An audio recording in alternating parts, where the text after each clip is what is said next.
सोनिया जी को कोट करके बोल रहा है, उसके बाद साफ हो जाता है। याद करिए विकीलीक्स में, मैं नहीं कहता विकीलीक्स में जो लिखा है सब सही है, राहुल गांधी जी जाके अमेरिकन एम्बेसडर से मिले और उन्होंने कहा हिंदू आतंकवाद ज्यादा बड़ा खतरा है जैश ए मोहम्मद के मुकाबले। पहली बात, आप काहे मिले जाके भाई?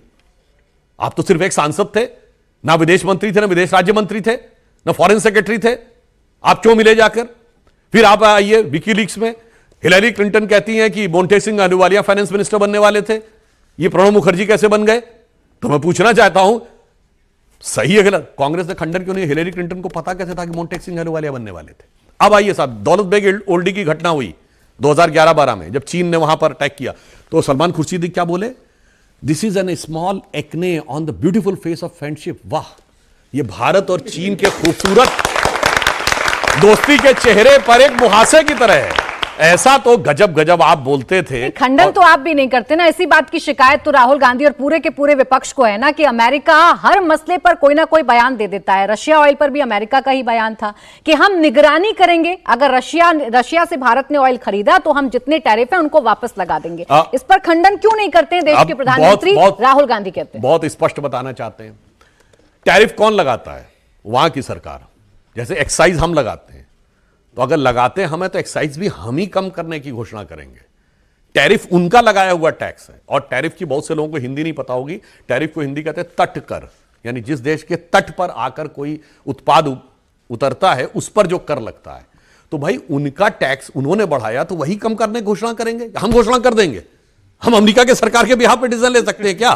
फिर मैं कह रहा हूं, जिसको यह ना पता हो, या तो अबोध है या खतरनाक है।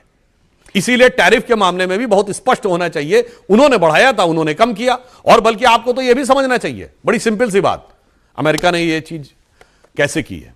पहले हमारा एफटीए हो गया ऑस्ट्रेलिया से, फिर एफटीए हुआ यूएई से, फिर एफटीए हुआ ब्रिटेन से।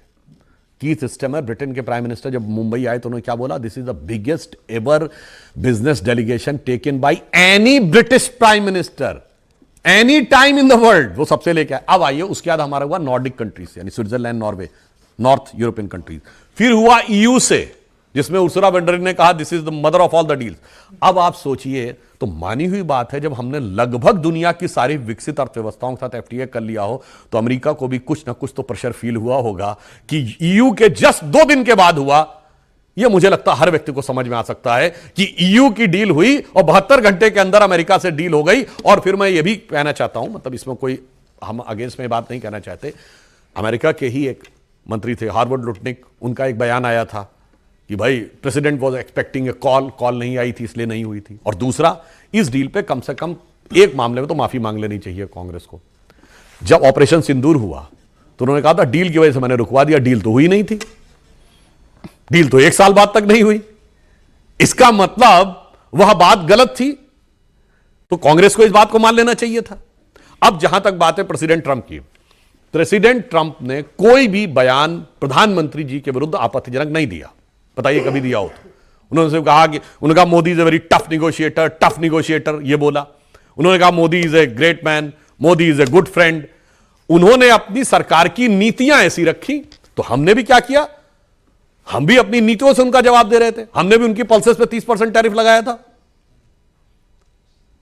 तो जो नीतिगत निर्णय है उसका नीतिगत जवाब, जो व्यक्तिगत बात है उसका व्यक्तिगत जवाब। और फिर मतलब मैं एक और बात कहूं, राहुल गांधी जी ने कहा था ना मार्च 2023 में लंदन में जाके कि why the defenders of democracy Europe, England and America are silent over India, why they are not reacting.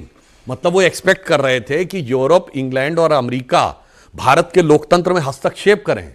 और आप देखिए, आज 3 साल बाद वो स्थिति बनी है, यूरोप, अमेरिका और ब्रिटेन तीनों भारत से एफटीए कर रहे हैं।